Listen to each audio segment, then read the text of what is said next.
Хакерските групи, често поврзани со државни актери, ја засилија кибершпионажата во ЕУ, според најновиот извештај на ЕНИСА.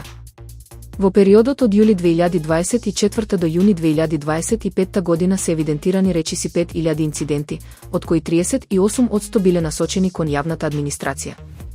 По администрацијата, најмногу биле погодени транспортот, дигиталната инфраструктура, финансискиот сектор и производството.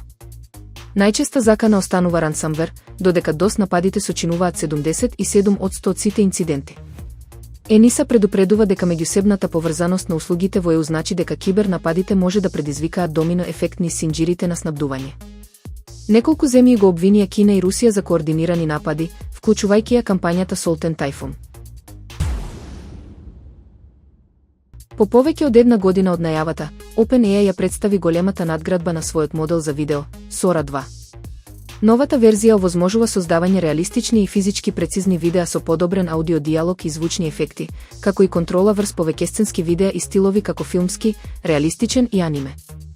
Sora 2 решава проблеми што ги мачеа претходните генеративни модели, како деформирање предмети и нелогичен приказ на физички процеси. Корисниците ќе можат да генерираат видеа што остануваат конзистентни низ повеќе сцени и инструкции. Моделот првично е достапен во САД и Канада преку iOS апликација со покана и во почетокот ќе биде бесплатен со лимити.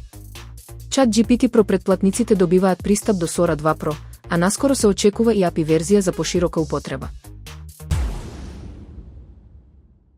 SpaceX го закажа лет 11 на својата мегаракета Starship за 13 октомври, што ќе биде последен лет на сегашната верзија 2.